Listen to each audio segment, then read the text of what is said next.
even as creatives, like how much beauty comes out of the mess. It's not when everything's put away in their Mhm. correct drawers that like something, it's when it's all out on the table and there's just stuff everywhere and you're like in it, right? That's when like Mhm. the good stuff happens. But Mhm. for some reason we get scared, we get risk adverse and we don't want all this chaos, or we get overwhelmed by the chaos instead of like being in it.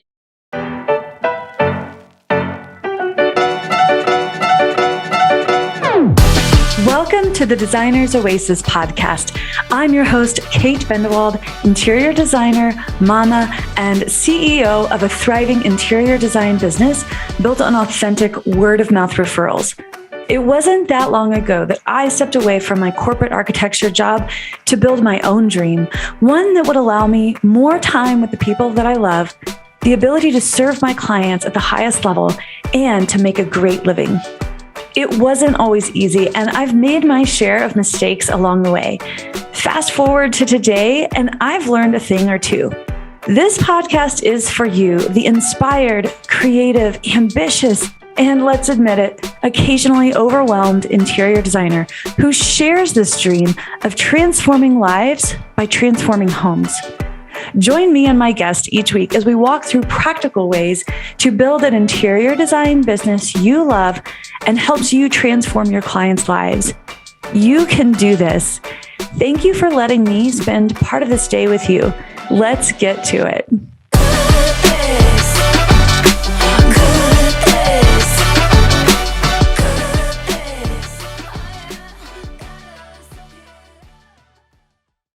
My guest today is Jenny Footle. She is just an amazing woman, and you are in for a real treat today.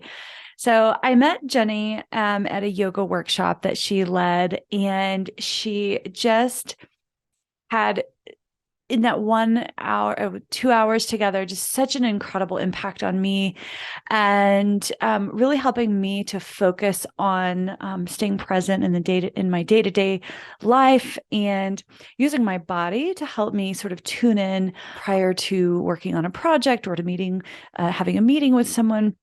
And I kept thinking in the back of my mind, like, oh my gosh, so much of what she's talking about, I feel like listeners, could benefit from thinking about things like before a client presentation or before you go into a consultation. Getting clear, getting present, getting grounded, handling conflict with a client. When mistakes happen and you just feel gutted, right? You just feel like, oh my God, how did I do this? Or my client's going to be so mad, or this is going to cost me so much money. How can you move through those difficult moments without beating yourself up, without feeling like the whole thing is a loss? It's all going to just fall apart, right? Doomsday sort of mentality. That's, in the past, whenever I ran into conflict or I ran into a challenging situation, I would sometimes go to this dark place of just like, I was ready to throw the whole thing out, right? And of course, with time, I realized that's just overkill. But the point is the work that she does and the things that she talks about is so beneficial and so practical that I wanted to bring her on. We are in the middle of celebrating our Mental Health Awareness Month. And I know you listening here, you're one of those smart, driven, ambitious, yet big-hearted interior designer, and you don't want to let people down. You want to give everything your best, and I know how hard that can be to maintain. And so I hope that today's conversation really helps you to find ways to manage expectations of yourself, manage expectations of your clients, to work at a pace that feels sustainable and healthy, and some really practical tools for when you feel like, what does hit the fan, how to move through those difficult moments or conversations in a way that is thoughtful and and meaningful and just with intention. So Jenny is an incredible woman, and I'm so thrilled to have her here today. Let's meet Jenny. Hi, Jenny. Good morning. Welcome to the show. How are you? Good. How are you? I'm great. I'm great. I know you're here in the Denver area and you had your own hail experience this morning, but we've had like this gorgeous, beautiful spring weather, which can be distracting when you're trying to work. But today it's cold and drizzly, and I'm not mad at that either. I kind of like it. Yeah, it's good. So I brought you on today because I recently met you at a yoga workshop that you were hosting, and you gave us note. I'm so glad, by the way. Thank you. You gave us a piece of paper and pen to take notes. And at first I was like, well, I've never done that in yoga, but okay. And it and it became so helpful. And I wrote down just copious notes throughout it. And one of the, notes that I have on here was just like the relationship between being a business owner and yoga. And I learned so much in your workshop about tuning into your body, slowing down, really paying attention. And right now, we are celebrating Mental Health Awareness Month. And so we're bringing on guests in this area, and so I'm so grateful to have you and here to talk about it, because I wanted to take some of those things that we learned in the workshop and hope that you could share some of that with our listeners today. So thank you so much for joining me today. Yeah, for sure. All right. So, Jenny, you are a yoga instructor, but you do so much more than that. I want you to tell our listeners about your company. It's Beautiful Feet Wellness. You do some pretty amazing and incredible work. Can you tell us a little bit about Beautiful Feet Wellness and the kind of work that you're involved with? Yeah, so I started a organization and nonprofit, and we work with people coming out of human trafficking. And a lot of what we do is focused on bodily healing, because we were seeing a lot of Mm. people are doing job skills, a lot of people are doing housing, and a lot of people are starting to see the need for counseling, but there's not a lot of people really attending to their body, and the things that have happened to them are very physical in nature. So Mm. we take that approach, but then also realizing that there's just not a lot of community for this population once they get out. And especially after they get out of programs, they're cut off from services because they need to go to other people. And so just kind of finding that, like, what do I do now and who's there for me? So we just started building this community of people who want to thrive in their life and who are really trying to step into a new way of life. So Oh my gosh, I just got chills. The work that you're doing is, clearly impactful and so needed. But somebody like me who's not involved with, organizations like this, like, would never understand, or we would never know the need for the kind of services that you provide. But you're so good at it, and just in that hour and a half or whatever long that workshop was, the amount of information you taught me just to help me on a it was so practical, right? On a day-to-day basis of taking care of your body so that you can show up. And I know that that community that you're helping is so grateful that you're doing the work that you're doing. How yeah. did you how did you find yourself here in this work? Give me that little journey with the story. Yeah, so I was actually working in human rights and politics. And so I was working on the policy side of human rights.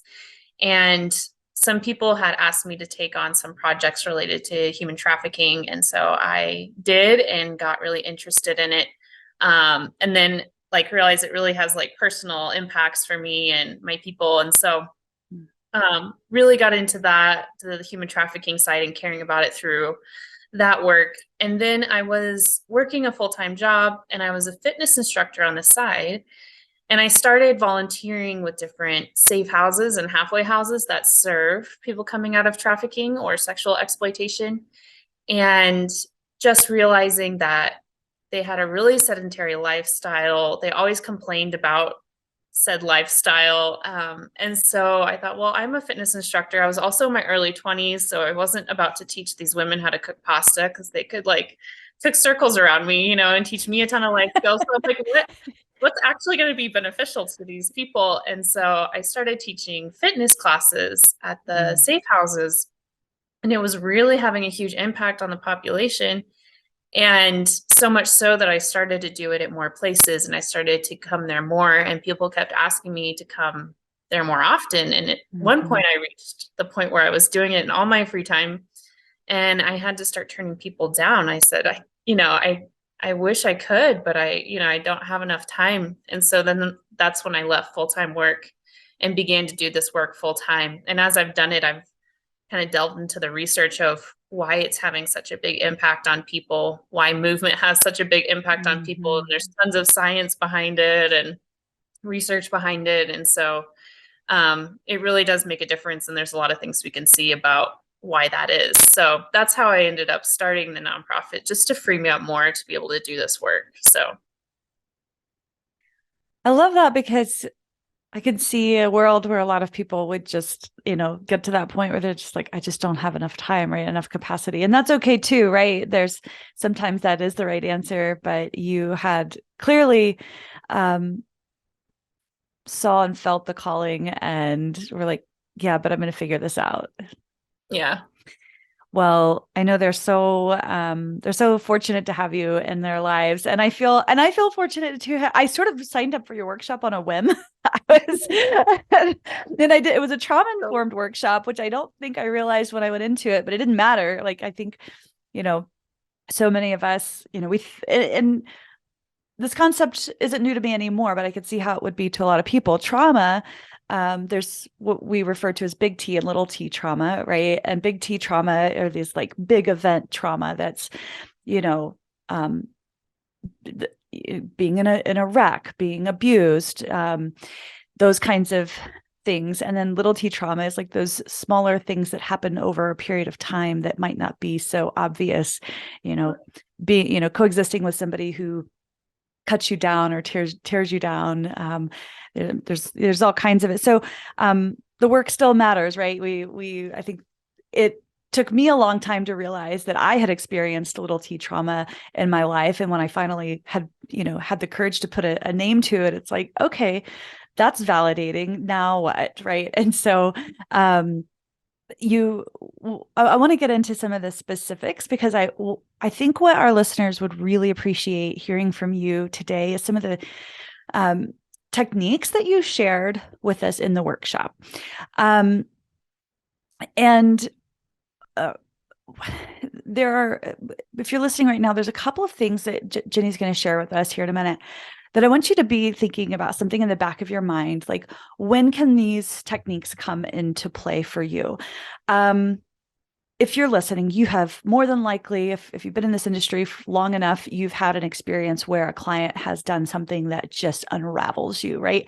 Where a client shops your work or questions your integrity or whatever the case may be, where the relationship kind of starts to unravel. And it can be at least for me, it can be one of these moments that makes you feel like an imposter. It makes you feel like the whole thing is a waste, right? You're just going to throw the whole thing out and not have some perspective, right? It can just feel like this overwhelming sense of frustration and fear and anxiety. Maybe you make a mistake and it's going to cost you money, right? There's so many opportunities in our industry for things to kind of come apart. And I think that what we're going to talk about today are some really good techniques for when these moments happen to pause, take a minute, check in with your body, reflect on what's going on, and just allow yourself to move through whatever's happening in a way that is intentional and kind to yourself and kind to your body. So, I want to start with the idea of pausing before you transition. Um, you if there was one thing that you said in this workshop, which is you just very calmly, and it was at the end, you were sort of integrating what we had just done, and you were like talking about, well, all of this, and you just said, you have time. And that was the thing that you said that brought me to tears. And I was like, what? I don't have time. I don't have time for anything. I was like, I just did an episode with Molly Crouch, and we were talking about feeling like you're always juggling all the balls all the time, and that, you know, at any moment. By the way, if you haven't heard this episode, and I think it comes out before this one, I'm not sure, I don't have the schedule in front of me, but she had this beautiful metaphor. I said, I feel like I'm juggling all the balls all the time, and if I'm not careful, I'm going to drop one and they're all going to fall, right? It's just a house of cards. Raising a family, we're in the middle of a renovation, running a business, the first world problems, right? These are all blessings in my life, and I'm very, very aware of my privilege. And yet there's still like a lot of pressure to just like keep it moving, right? Keep it moving. So, what I just want to finish saying was, and then I'll let you talk. Molly said this really beautiful thing, which was like, yeah, but you have to realize some of those balls are glass balls. And yes, you want to keep those in the air. That's your family. That's taking care of your health. That's like getting your kids to doctor's appointments, right? But some of those balls are rubber, and they're going to fall, and they're going to bounce, and you're going to have another chance to catch them. And you just need to figure out which ones are glass and which ones are rubber. And we're visual thinkers, this crew that we're talking to. So that resonated with me so well. Okay. So I want you to talk about this idea of pausing before you move on to the next thing, and the value of that and how to do it.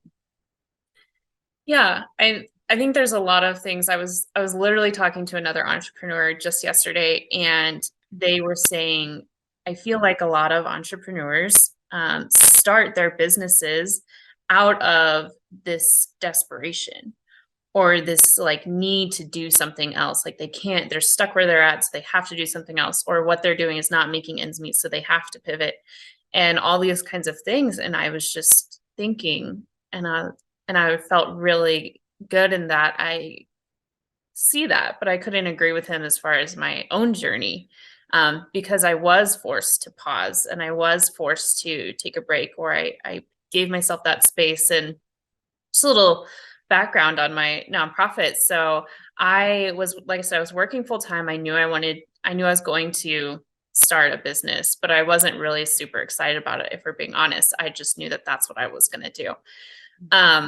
And I ended up getting really sick before I left my full-time job, and I ended up taking medical leave. And as someone who works like 60 plus hours a week, this was like crushing. I like legally couldn't work, and it was the craziest thing. Wow. Well, and especially because you were such a physical person and healthy. Oh my gosh. Right. Yeah. And so it was really crazy to not be able to like work my jobs and do everything. And I had to just pause for months.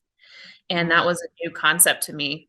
And so like I grew up on a farm, like you work from like 5 a.m. to like after sundown, right? Like this has just been my life for the whole time. And so doing that, I think anyone who's experienced like illness or like losing someone or whatever, it makes you pause and think like, what am I doing?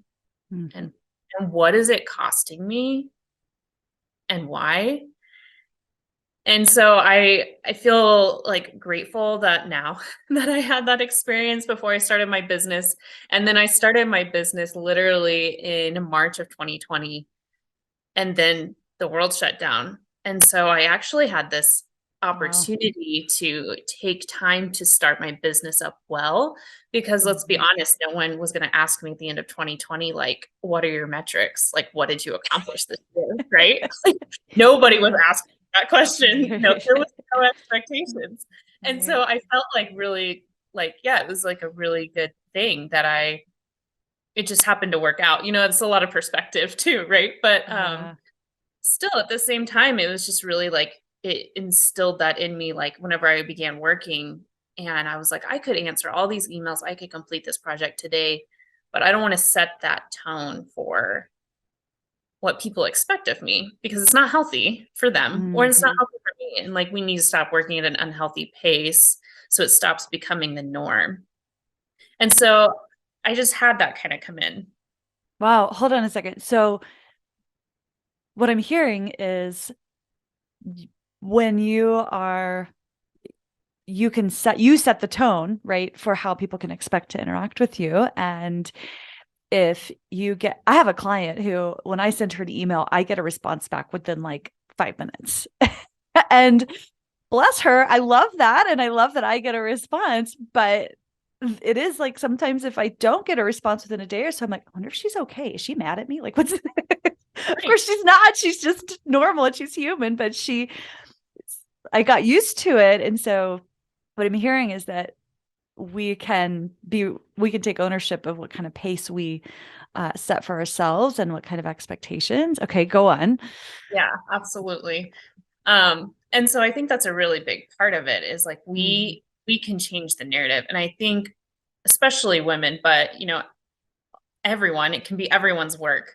But there was an interview with like Susan G. Komen, and she was like, they were like, how come like you're able to rally so many people around this cause and so well and so quickly? Like there's men's cancer that's just as, much of a problem.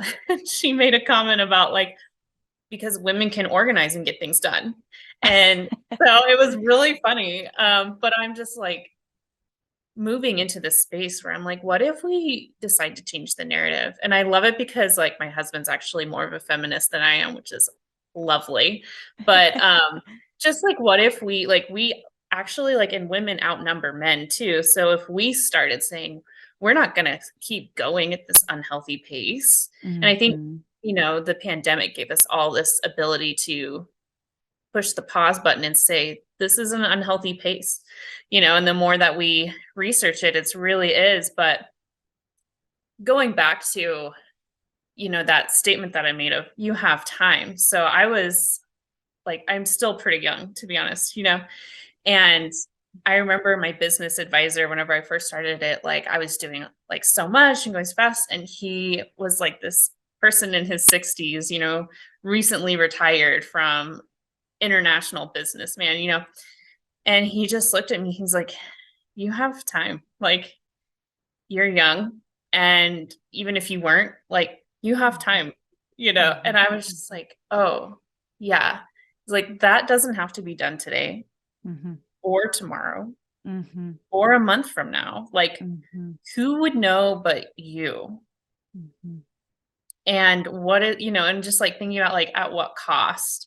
Mm-hmm. Like, what I think, especially for like the field for like designers, you have to give yourself that space to really curate that curiosity and that creativity.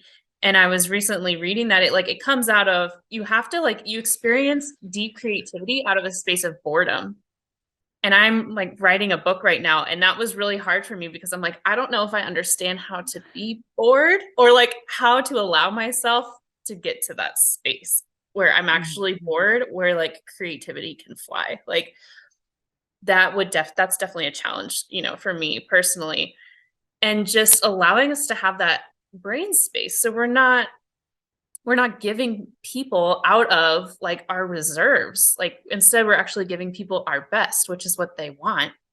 Mm-hmm. But we can't give our best if we're like literally running on E all the time, or if we're Mm-hmm. running on half empty all the time. And so Mm-hmm. you're not showing up in a way that is honoring to you, and you're not showing up in a way that, is honoring to them. So it's almost like think about like, what are we doing here? Back to that question of like, Yeah. what are we actually doing whenever we just keep running ourselves ragged, and not show up. I mean, like think about the people who you see like after they get back from vacation, they like look alive, they look so happy, they look so refreshed. And then there's like the people, like college students at the end of a term, like the difference, Oh my like gosh, I know. I am actually this close to a 10-day vacation in Costa Rica, and that I'm trying to be intentional about going into it calmly and also setting myself up for when I get back so that it's not I'm just smacked with a wall of work.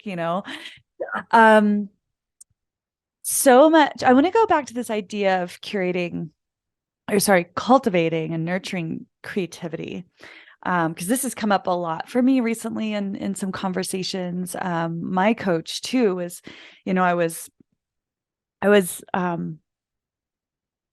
sort of just I was like, she's been working with me on this project that I'm trying to get out the door. and it's taking a lot longer than I expected. I started working on it in November, and I, thought it would come out in January. Here we are. It's April. It's still not out, but it's getting there. And I told her, I was like, I feel like I'm gonna have to take my laptop on vacation with me and work to get this done. And she really talked me off a ledge there. She's like, well, you could.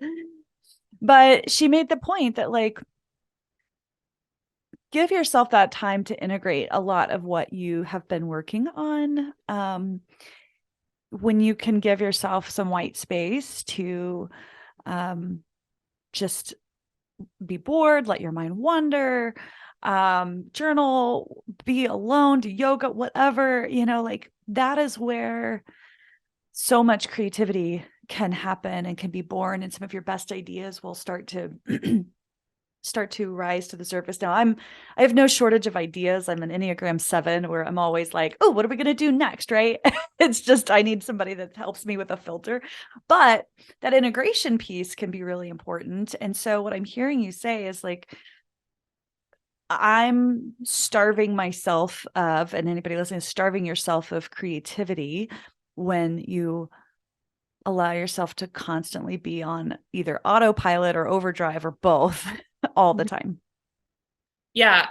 Yeah. There was doing a study, and it was about how do you get creativity? Mm. And how does one be creative? And it went back to kids, and it actually starts. So if you have kids, encourage them to play a lot. Yeah. So they found that kids who didn't play a lot didn't really have a lot of creativity growing up. And when I say creativity, I'm not talking about just drawing, art.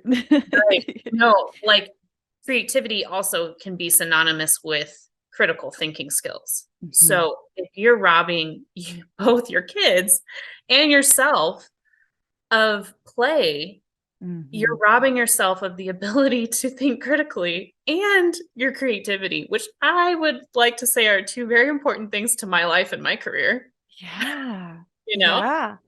And so, I mean, I think we're, sometimes, not sometimes, most of the time, we're our own worst critic, right? We For are sure. hard. Yeah. Yeah. We are hardest on ourselves than we are on anyone else. We've all heard, if you said what you say to yourself to other people, they would not be your friends. Right. We've all heard that, right? Yeah. But the truth of it is, especially as an entrepreneur or someone who sets your own schedule, I think sometimes there's this, you're harder on yourself because no one else is. And so you have to hold yourself accountable, and you also want to be a good steward of your people, right? You want to be a good steward of your business. But so I've had to start telling myself, when I take days off, I'm like, this is actually part of my business strategy. This is part of my plan. I right? love this. Go on. Whenever you go and you play and you do things and you're like, how do I play as an adult? Some of you might be like, I know exactly how I'm playing as an adult. And some of you might be like, what is that? Am I going to a playground? But anything really that sparks adventure, intimacy, or beauty. If you say those again. Yep. If you think of these three things, this is your play. If it curates adventure, intimacy, or beauty. Let's talk about some examples. Let's start with adventure. What would be some ways that we could cultivate adventure? I think of travel, right? Comes to mind. Yeah. So I literally, I live in Colorado, so that's the beauty, is that adventure is literally right out my doorstep, right? Sure. I can go hiking. There's a lot of things I can go on an adventure. It's really fun going with someone else who has maybe different interests. For example, I get a lot out of hiking because I appreciate beauty and nature and flowers and trees. But my husband studies bugs, and so he sees all these little things when we go hiking that I would never hike with him. That sounds fun. You can. He takes people on hikes for a living in Aurora. But really? Oh, cool. Yeah. I have so many questions. Okay, stay focused, Kate.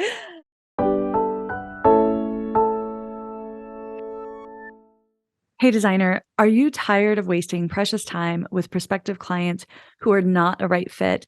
Do you experience imposter syndrome because you know the back end of your business is kind of a hot mess? Perhaps you're experiencing growing pains and you don't have the tools, resources, or team to support you. I get it. I've been there.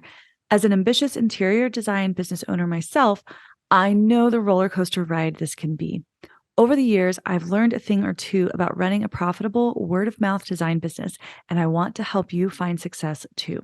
How would it feel to wake up and face the day knowing exactly what to focus on next, having a roster of enthusiastic clients, including a paid waitlist, and having the space, time, and creative energy to develop projects that you are proud of and are portfolio, if not press worthy?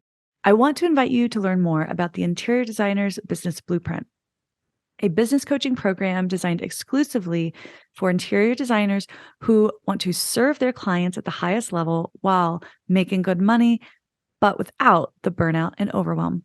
If you're ready to get off the roller coaster, you don't have to do it alone.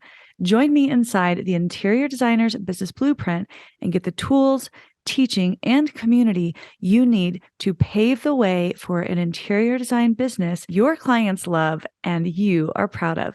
To learn more, grab the link on your audio player or head to designersoasis.com/blueprint.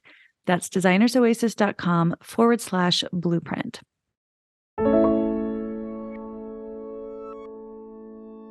I just met a woman, a friend, my daughter friend in class, their mom, she forages for mushrooms, and I'm like, can we please go forage for mushrooms together? This sounds like so much fun. I remember it was like 2 years ago, we went camping and we got out of the car and I saw this mushroom that was like the size of a volleyball, and they were just like all these crazy mushrooms, and I'm like, it just sounds like fun. Okay, so adventure, getting out. I like the idea of going with somebody who has different interests.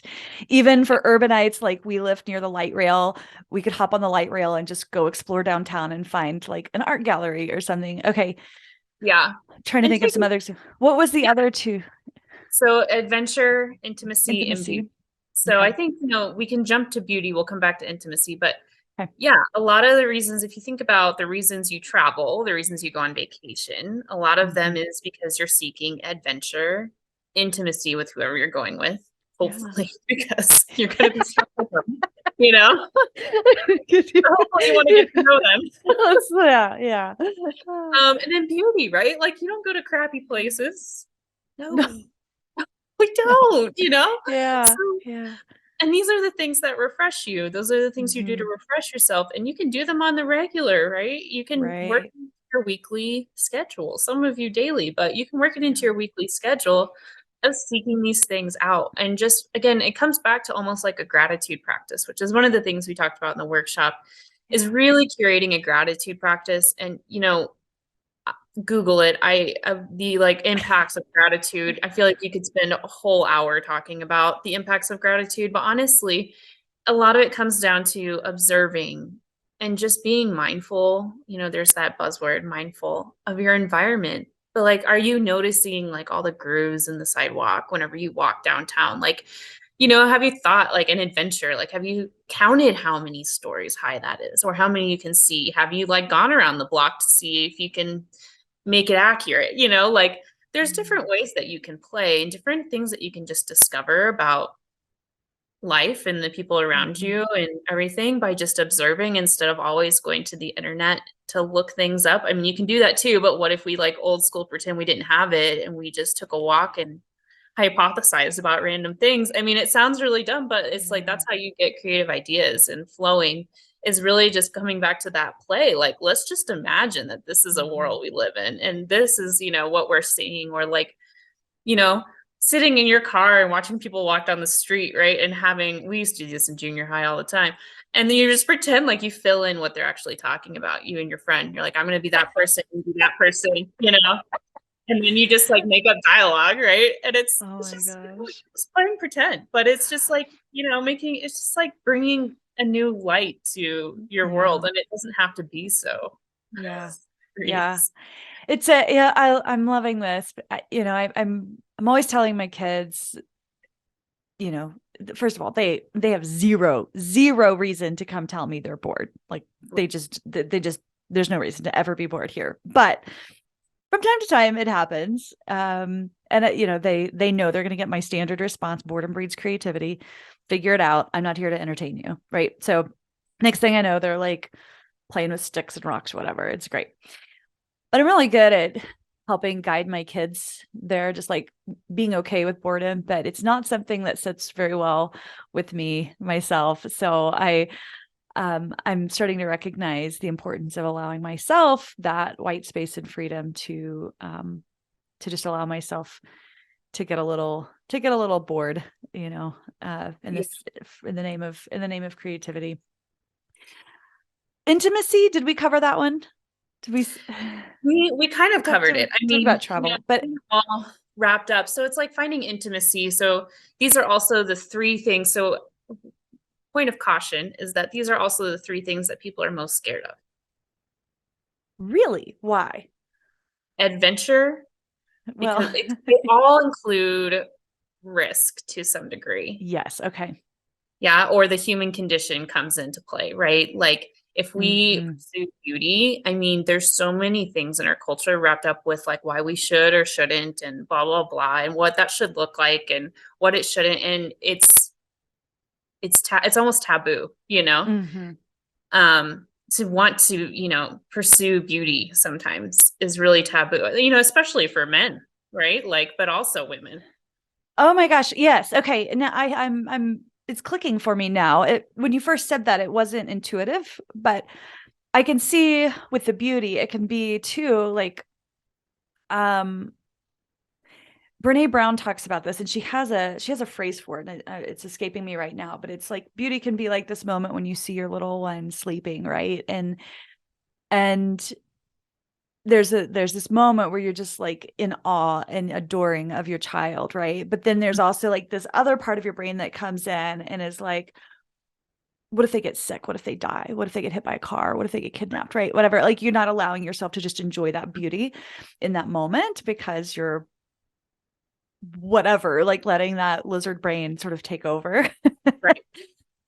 So that makes sense. And intimacy, right? It makes sense there too, because you know, falling in Vulnerability. love is one of the most like whether it's like with a partner or with a child or whatever, like it's one of the most vulnerable things that you can experience. Okay, that makes a Yeah. lot of sense.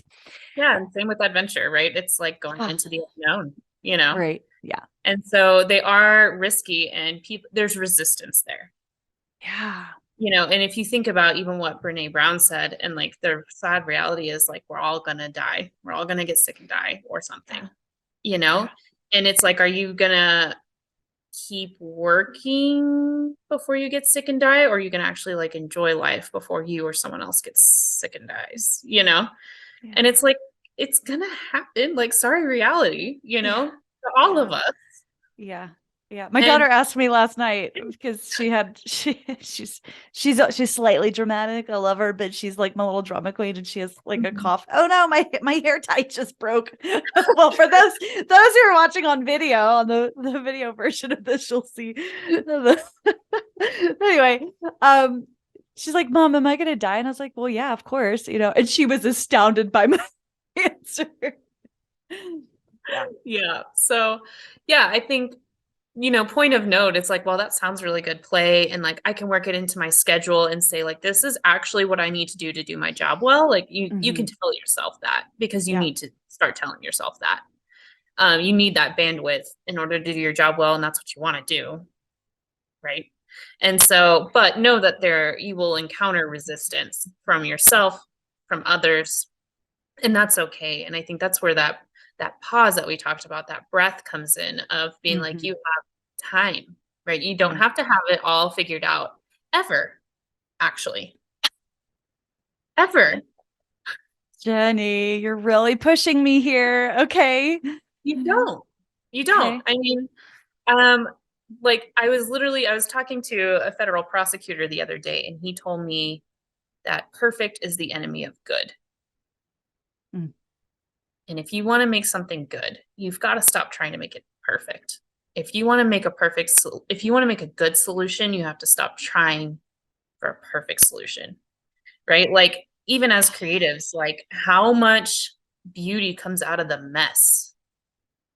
It's not when everything's put away in their Mhm. correct drawers that like something, it's when it's all out on the table and there's just stuff everywhere and you're like in it, right? That's when Mhm. like the good stuff happens. Mhm. But for some reason we get scared, we get risk adverse and we don't want all this chaos, or we get overwhelmed by the chaos instead of like being in it. And I think Yeah. this is where the pause that we talked about is really comes in handy, mostly for like a reset, for being present, for Mhm. being in the moment. Because if you gave your time and your attention to someone, if you spent that, I don't care if you drove across town or if you took the time to start up your laptop, like you would want them to be there present with Mhm. you, right? Mhm. Like, let's not Mhm. do more death by meetings that we're only half showing up for because we're checking a box. Like, we left that whenever we became, self-starters or entrepreneurs or, working for ourselves. Like, we left that stuff. Mhm. Mhm. At least Mhm. I had the privilege of leaving it. And so I'm not going to drag people into meetings with me that I only expect them to half mentally show up for. Like, that's a waste of my time and their time. Yeah. And so taking that pause and not taking your stuff in with you or your baggage as much as possible, right? Like Right. it's a practice, like Mhm. we talked Mhm. about in the workshop. Like it's all a practice. Doctors have a practice, yoga is a practice. Like Mhm. it's we the more we adopt this word, the better off we'll be. That everything is a practice, not a perfect. And Right. so Right. one of the things I talked about in the workshop is like literally before you get out of your car to go into that meeting or Mhm. to pick up your kids or whatever, just closing your eyes and taking a deep breath, maybe a few, and just hitting the reset button before you launch into your next thing. Like, even if you want to check your text messages so that you don't check them while you're with the next person, you can still take 2 seconds to put that phone down, take a breath or two, Yeah. and then go into it so that you're fully present and you're fully invested, right? Because, like, deep down, what people really want is to be seen. And so, bringing the humanity back into the work we do, since we are Mhm. working with humans, if you Mhm. have clients, they're humans. Mhm. Mhm. You're not working with machines. And even if you are working with machines, like, you know, one of the things that I learned the other day is that you bring value to money. Money does not bring value to you. Ooh, you were so full of goodies. Okay. Elaborate on that for a moment. So you bring the value to money. What you offer and who you are is what makes money valuable. Otherwise, Mm. it's literally just a piece of paper, right? Yeah. Like if Yeah. you didn't show up and do your work right, like that's the difference, right? Between someone who does work like half-heartedly and someone who does Mhm. work fully Mhm. invested and fully Mhm. present. They get Mhm. paid more Yeah. because they're bringing more of their value into it, Right. Right. you know? For me personally, that's really flipping a script. That's huge. That's big. That is Yeah, big. I think a lot of us have financial trauma, and this is something that we're learning about more in the realm of how it relates to survivors of human trafficking, especially. But, Sure. Yeah. you can only imagine the Oh my financial gosh. trauma they have around their worth, what they've literally had a price tag put on them, right? Yeah. Unbelievable. But we do it to ourselves as well. And I think we all have a little Mhm. bit of this financial trauma based on the fact that we talk about money as if it's super taboo. But Mhm. also, our relationship with money, generations before us, their relationship with money and how it impacts us. Yeah. But what if we stopped, it's like it's again, it's back to that, we talk about like if you talk to other people the way that you talk to yourself. They wouldn't be friends with you. And it's like, if you had a relationship with other people the way you have a relationship with money, would they be friends with you? Mm. Like, how do you treat money? Do you treat it, you know, like I recently read a book and it's called You Are a Badass at Making Money. Oh yeah, I Jen's Sincero. Sincero, right. So I just read this with a group of ladies, other survivors, and like it's like life changing. But it's like she asks those questions like write a letter to money, Yeah. and like, dear money, like I love it when you're here. I'm always afraid you're gonna leave, so I'm not gonna let you like freely flow out because I'm not gonna like let you go because you're not gonna come back. I just know you're not gonna come back. And all these kinds of things. It's like however you talk to money, like if you had to have a conversation with it.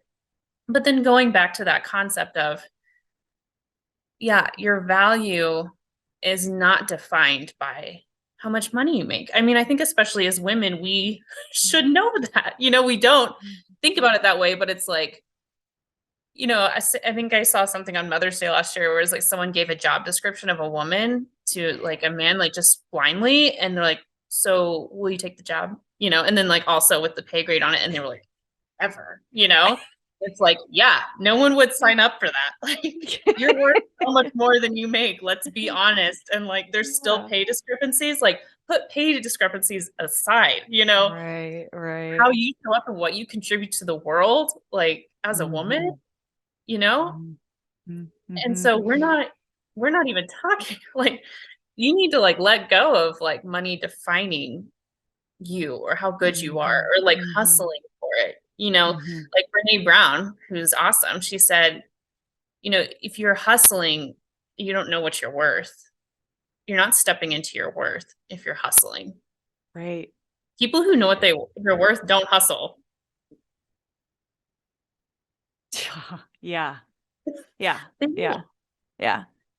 Well, and that is the premise of the work that I do in Designers Oasis and helping designers sort of build this thing is, the goal is to build it in a way that's sustainable and without the hustle, and that helps you understand your worth and your value and just hold space for that, and to really set clear boundaries with clients that you have a work schedule that you define. And for years, my work schedule involved, I don't do meetings on Mondays.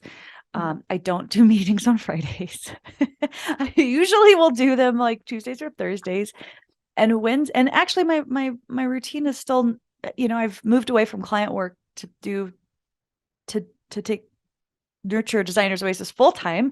But my work schedule is still very similar. And then Wednesday is the day that I do deep work and creative work. And typically, I might record a podcast because to me that's part of the craft and the creation process.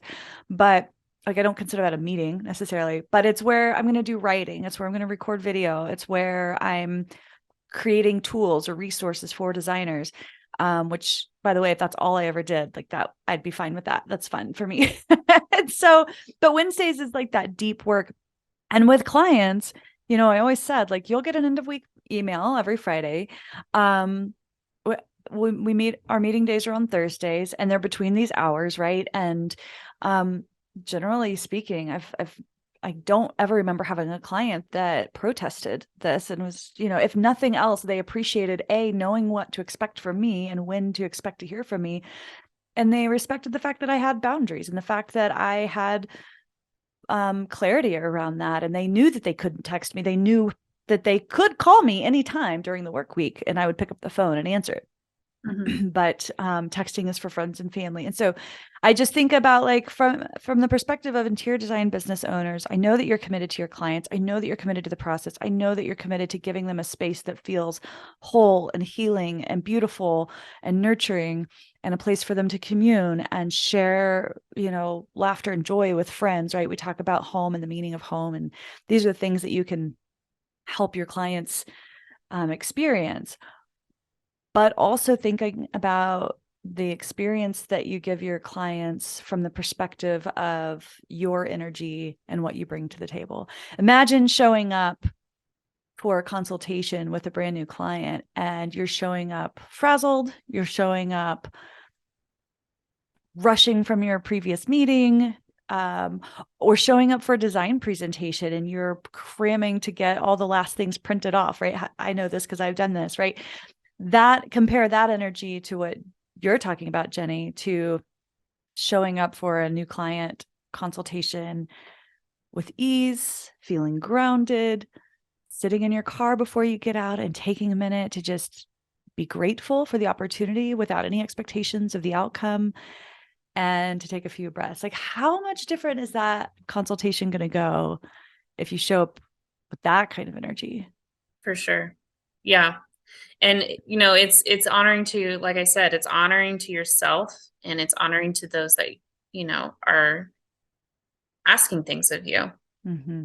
And yeah, just to show up with that clarity and to not come at it from, there's going to be times, right? Life happens where we're going to be running on empty and we still show up anyway. Like, this is lessons we teach our kids, Right. You just got to get it done. You just got to do it. Like, you're right. but at the same time, it's like, that's not the daily. That shouldn't be your daily. Yeah.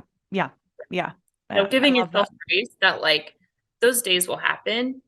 But if that becomes your usual, take a step back and say, okay, we got to change this, right? Yeah. You want to talk about what happens when you have those bad days. Yeah. Well, and and this reminds me of the conversation that I had with Molly Crouch about, the people pleaser, right? The folks, I'm a recovering people pleaser, recovering perfectionist. I'm working on all these things, right?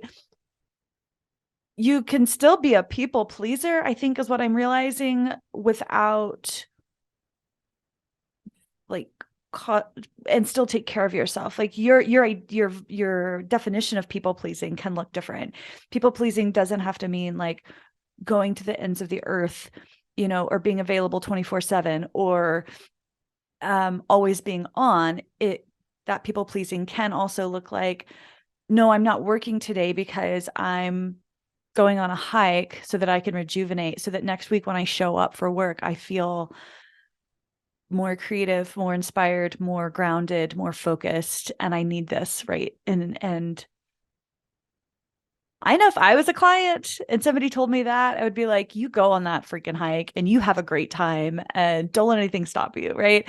I would appreciate that this is somebody who values the creative process, values themselves, and they're going to show up and just be in a better space. And I talk about this with designers too. We have a tool that helps designers like figure out their client load and their work schedule and their calendar and all that stuff. And, this can be a tool to help you give yourself the spacing that you need to the time to be creative while also, getting the job done. Okay. I want to wrap up with a couple of like specific things. I want to bring up some of the specific yoga moves that you talked about that I thought were so cool, because you talked about how you can do these on a daily basis, just like, I'm not even talking about like going in for an hour yoga class, although do that too. But there's a couple of things that you talked about and what they can do for you. And so one of them is ragdoll, which is where you kind of sort of twisting and you're like letting your arms just kind of like flop around. And what that does is releasing and letting go. So right. Okay. Talk about the benefit of that. And I can think about like some really good times when you might want to do this, but talk about ragdoll and how to do it. Yeah. So, we hold trauma in our body, which is what we talked about a lot, but we also hold everything else in our body. Yeah. Okay. Like stress and tension and happiness and all these things. And so we get really stiff and rigid sometimes, especially when we're hard on ourselves. That comes with like rigidity, right? And so, and like wanting to have things perfect, right? Also comes with rigidity. It's not helpful, right? Because when when you get older and you get rigid and things don't move, then you can't bend down to tie your shoes, and you're more likely to break that shoulder or that hip because you're just too rigid. If we're talking about it physically, but it comes into other areas of your life, like mentally, emotionally, and how you show up. Also, for your physical health is worth it enough. But so ragdoll, yeah, where you're standing and you just literally like turn and you let your arms like flop side to side and take deep breaths while you do it. You might pop your back, you just kind of like loosen up. And I think in yoga, we hold a lot of poses to release, but some of us, especially if you have monkey brain, it just gets more tense. Like those Mhm. muscles are just getting more tense instead of relaxing. Like sometimes it just gets more tense, or like you're holding it and maybe your leg is relaxing, but like slowly your shoulders are getting tense or your neck's getting tired. Oh And gosh, so, I know. I can feel it myself. right? I'm like, huh, you need to ragdoll right now. Okay. I'm like, I love yoga, but like, Yeah. let's be honest, like it has its drawbacks sometimes. And so the ragdoll is just this pose where it allows you to let go and just really like move. It's like if you've ever done a shaking meditation, you literally just shake everything. But like sometimes that's really jarring for people and a little upsetting. So Yeah. ragdoll is like the way easier, Yeah. more approachable version that we can do of Okay. this. I love ragdoll. Yeah. So imagine you just got an email from an angry client and they're being irrational, or maybe they're being rational and you screwed up and you've got to figure out a solution, whatever the case may be. But this would be a good time for you to practice ragdoll. Okay. Another one you talked about was standing on one foot and balancing on one foot. Talk about that and how that's beneficial. Yeah, so it takes balance, right? Mhm. In the physical sense, but then also in the mental sense. You have to balance things whenever you stand on one foot. You have to be really focused, right? It helps if you're looking at one spot while you balance. Mhm. So it really helps you zone in, and it actually is a really good litmus test of figuring out where you're at. Mm. And so the example I gave is my cross country coach in college would make us all stand in tree pose, stand on one foot in tree pose before a race, just to kind of see how nervous we were, if we were really focused. And not only is it a good litmus test, but if you stand there and you work on it long enough, it'll help ground you and Mhm. clear Mhm. your mind. And like you'll have to focus and to not get out of it until you really have like found it, you know.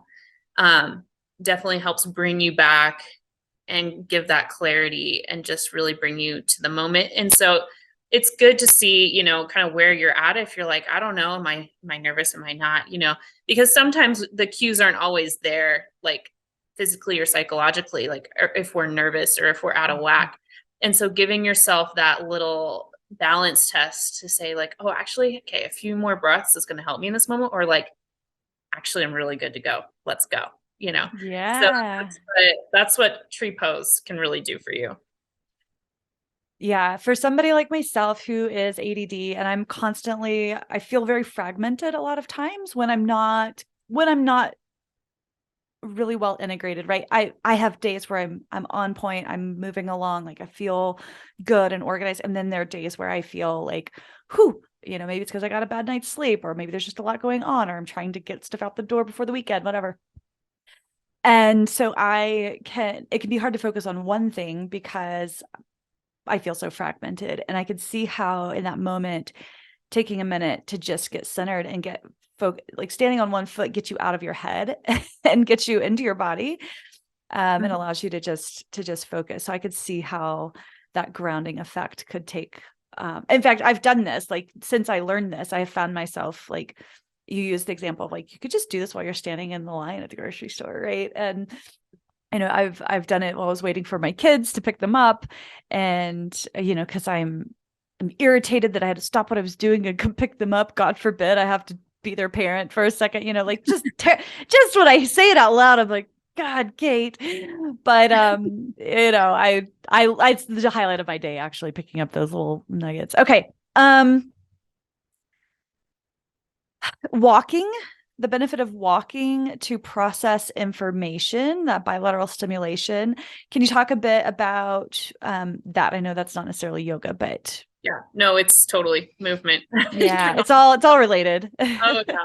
So yeah, there's a new therapy out called EMDR. And when I say new, I mean it's been highly researched and you have to do like so many stinking hours to get Yeah. certified in it. It's like a legit science, Yeah. which is really fun for some of us who are not didn't grow up where mental health was a thing. It's really nice to know you can get therapy that's like it's more structured. So if that's your thing, you should look into it. But Yeah.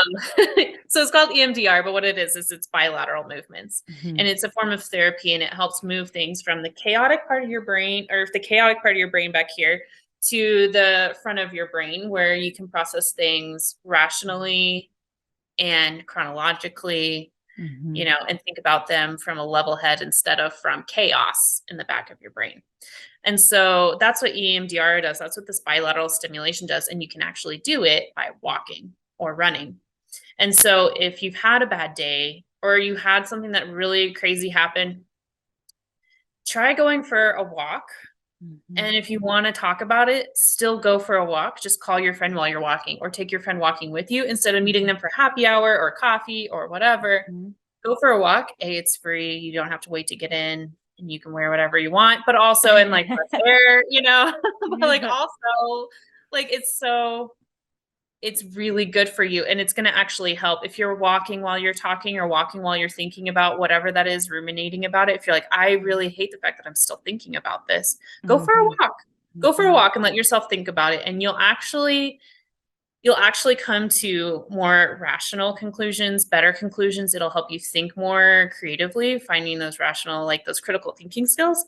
And so Mhm. it's helpful on so many different levels, but really walking, especially if you're like trying to really, solve a problem or something's really got you, go for a Mhm. walk and you'll Mhm. actually probably come up with a solution that's more healthy and going to be more beneficial to you Mhm. because you're activating your body in this way and therefore stimulating your brain in a better way. Makes so much sense. And yeah, and I think that there's a real value in any time you're facing a tricky situation to be slow to respond. I know that I remember a number of years ago, I had this client who had been a repeat client, and I had worked with them twice before. This was the third time to work with them, and it, they were nice. They were nice, but there was always a little bit eggshelly, is what I call it. Like it's like always a little bit like bristly. And it was this third time working with them that something happened and it just like the whole thing blew up. And I was so irritated that I had said yes to this project, knowing that there had always been a little bit of this like tinge of whatever.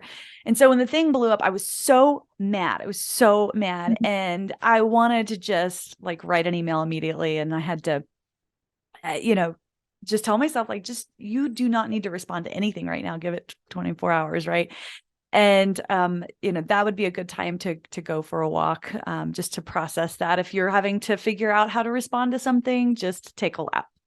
So well, I want to be mindful of your time. There's some other things that you shared, but I would just encourage anybody listening to really start to if you find this work interesting, learn more about the way that yoga you can integrate it not just in a class but like in your day-to-day life, like child's pose for grounding, or watching your posture. Are you open physically? These are some of my notes from class. Are you, when your shoulders are back, your spine is tall, your chin is up, it's, you're open to life, the possibilities and opportunities, or are you closing in on yourself, because that's closing in on opportunity. And so watching your posture, child's pose for grounding, hip openers are really good, but don't do it before a meeting and rest afterwards. Just so many good things. So Jenny, I cannot thank you so much for sharing everything that you know. I think I could sit here and talk to you for literally hours. I'm so excited to hear. So you're writing a book. Can you tell us about the book? Yeah, well, I'm writing two, unfortunately, three, but I know. So Okay. pro tip, if you ever like, I write a book, once it gets to the publisher, a publisher accepts it, it's going to be 3 to 5 years until it's published. If you get a big publisher, if you go for a big Wow. publisher. Wow. So if you're thinking about writing a book, like do not procrastinate, get on it, and then figure stuff out, get help. Yeah. But so yeah, I'm writing the one that's coming out later this year is a book of poetry. And so, yeah, very exciting. Yeah. We'll have to stay posted. Okay. Tell us where people can find you and the work that you're doing online. Yeah, the best way to find me and the work that I'm doing is honestly beautifulfeetwellness.org, Okay. which is our website. You can also Google me and find all kinds of lovely things, not bad things, actually good things. Wouldn't that be nice if we could all say that about our Google search? But yes, so you can find out more about me there, or you can find out more about me on my website. And you can always feel free to reach out. We do awesome things all the time. So Oh my gosh, that's beautifulfeetwellness.org. We'll make sure to link to all of that in the show notes. I feel like the rest of my day is just going to flow so much more smoothly after this beautiful conversation today. So I appreciate your time and everything that you're doing in this world. It's really good work and much needed. So keep it up, and we'll keep tabs on you. And I want to keep an eye out for that poetry book when it comes out. So thank you, Jenny. Have a great rest of your day. All right, bye-bye.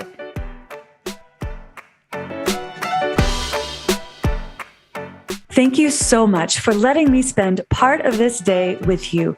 If you're loving this podcast, please share it with a friend who you think might also love it. Or perhaps you can take just 30 seconds to open your podcast app and leave us a 5-star rating. And if you have just an extra minute, go ahead and leave a review. This helps me so much, and it helps other designers like you to find the podcast. It also adds fuel to my motivation to keep making great episodes just for you. However you choose to help, please know I appreciate you so very much.